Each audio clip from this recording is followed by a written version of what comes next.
Hello, this is doctor Danish. Welcome to NFA classes.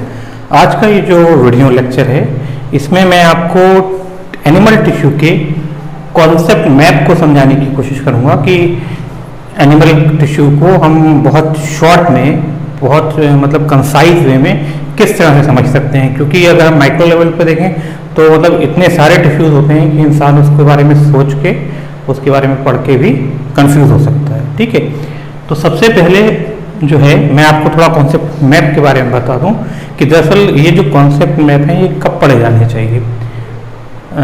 जब भी कोई स्टूडेंट जब कोई भी लेसन को स्टार्ट करता है या किसी टॉपिक को स्टार्ट करता है तो उसको ये चाहिए कि सबसे पहले वो उस टॉपिक या उस लेसन के कॉन्सेप्ट मैप को एक बार देख ले।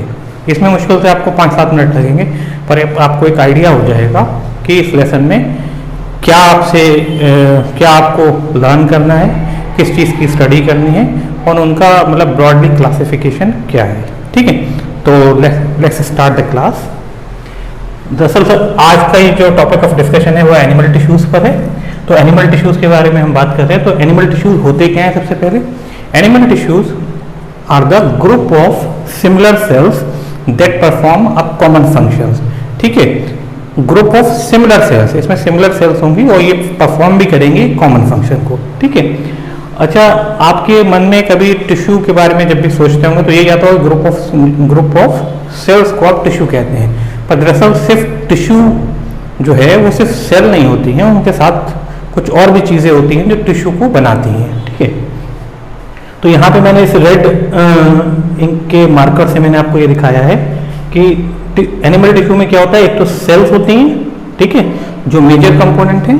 इसके अलावा इसमें इंटरसेलुलर सब्सटेंसेस भी होते हैं। इंटरसेलुलर मतलब सेल के, दो सेल के बीच कुछ सब्सटेंस होता है जो जेली लाइक होता है। ठीक है, और इसके अलावा टिश्यू फ्लूइड भी होता है। टिश्यू फ्लूइड को आप शॉर्ट में ECF या एक्स्ट्रा सेलुलर फ्लूइड भी कह सकते हैं। ये दो सेल्स के बीच में जो स्पेस होता है वहाँ रहता है और ये क्या करता है, दो जो सेल्स आपस में करीब करीब आ गई हैं, स्टिक कर रही हैं, उनमें कुछ एक्सचेंज भी होगा, एक्सचेंज ऑफ मटेरियल होगा। तो एक्सचेंज ऑफ मटेरियल को पॉसिबल बनाता है कौन? टिश्यू फ्लूइड या ECF, एक्स्ट्रा सेलुलर फ्लूइड। ठीक है, अब जो हमारा जो एनिमल टिश्यू है ये, इसका अगर हम माइक्रो लेवल पे क्लासिफिकेशन करें तो बहुत सारे टिश्यूज हो जाते हैं जिनको आप सोच के भी मतलब कंफ्यूज हो सकते हैं। तो हम यहाँ पे एक मेजर क्लासिफिकेशन, जो मेजर जो कैटेगरीज में बांटा गया है वो आपको बता देते हैं। तो सबसे पहले जो एनिमल टिश्यू को डिवाइड किया गया है वो है एपिथेलियल टिश्यू। एपिथेलियल टिश्यू में इंक्लूड होते हैं ग्लैंडुलर टिश्यू और रिप्रोडक्टिव टिश्यू। एपिथेलियल टिश्यू के बारे में सबसे पहले मैं आपको बता दूं कि एपिथेलियल टिश्यू जो आपकी बॉडी की आउटर सरफेस होती है, ये सब एपिथेलियल टिश्यू की बनी होती है, यानी कि स्किन जो आपकी है, स्किन की जो सेल्स हैं वो एपिथेलियल सेल्स हैं और ये जो होती हैं ये आपकी बॉडी को प्रोटेक्शन देती हैं। और इसके अलावा बॉडी के जो आपके बहुत सारे ऑर्गन जो होते हैं जो बहुत करीब होते हैं, ठीक है, उनके ऊपर भी एक कवरिंग होती है एपिथेलियल टिश्यूज की जो उसको कवर करती है और एक दूसरे से मतलब एक दूसरे के कांटेक्ट में आने से एक दूसरे को बचाते हैं। दो ऑर्गन करीब करीब कितना भी आ जाएं पर उनके ऊपर एक टिश्यू की, एपिथेलियल टिश्यू की एक लेयर होगी जिसकी वजह से वो सेपरेट रहेंगे। ठीक है, इसके अलावा जो हमारी बॉडी में कैविटीज हैं, ठीक है, हमारे माउथ की कैविटी, बक्कल कैविटी, हमारी एलिमेंट्री कैनाल के अंदर का जो पार्ट है, तो वो सब में जो लाइनिंग होती है वो भी एपिथेलियल टिश्यू की होती है और इसका काम भी प्रोटेक्शन देना भी है, एब्जॉर्प्शन भी है, क्योंकि एलिमेंट्री कैनाल में जब ये होती हैं तो माइक्रोविलाई होते हैं, म्यूकस जो लेयर होती है उसमें माइक्रोविलाई भी होते हैं।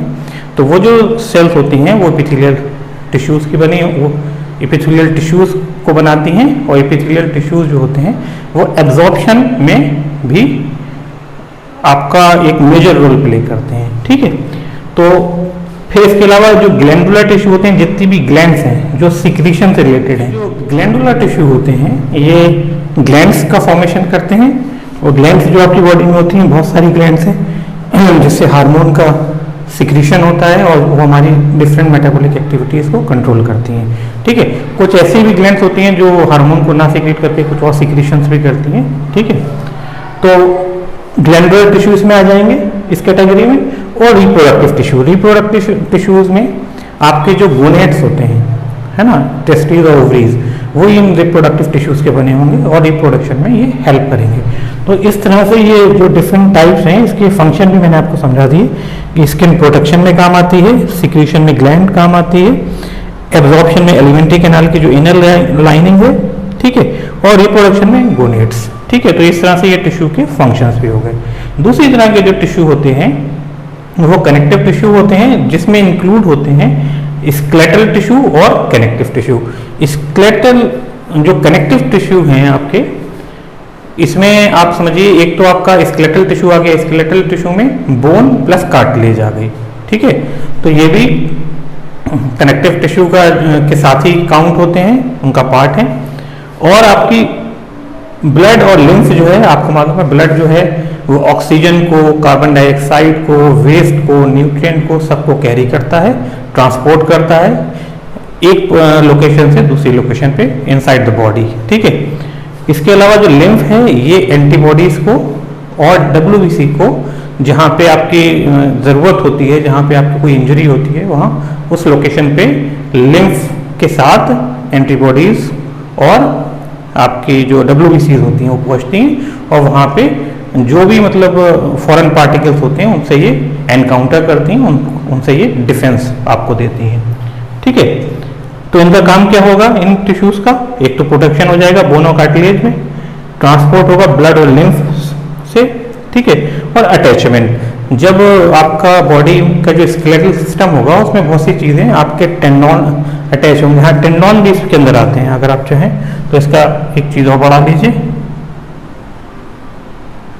टेंडन्स जो होते हैं, जो बोन्स से दो डिफरेंट बोन्स को जोड़े रहते हैं और मूवमेंट में हेल्प करते हैं, तो वो भी कनेक्टिव टिश्यू का ही पार्ट है। ठीक है, तो ये डिफरेंट टेंडन को भी अटैचमेंट के लिए जगह प्रोवाइड कराते हैं। ठीक है, या डिफरेंट मसल्स भी आके इससे इन बोन से आके जो जुड़ती हैं वो कनेक्टिव टिश्यू एक तरह का बोन और कार्टिलेज। ठीक है, फिर हमारा आ जाता है मस्कुलर टिश्यू। मस्कुलर टिश्यू में सारी जो मसल्स हैं, all the muscles are included in this category of tissue. ठीक है, इसमें आपकी वॉलेंट्री मसल्स हैं, जो यानी कि जो आप कोई भी फिजिकल एक्टिविटी में जो अपने हाथ पैर चलाते हैं, हाथ और पैर को मूव कराते हैं, वो वॉलेंट्री एक्शन होता है और आप उसे कॉन्शियसली कराते हैं, आप जानते हैं और फिर उसके बाद उस एक्शन को परफॉर्म करते हैं। तो वो मसल्स भी इसमें आ जाती हैं। और कुछ जो इनवॉलेंट्री मसल्स होती हैं, जैसे आपकी जो आई है, आई के अंदर जो लेंस के अपर्चर को खोलना और बंद करना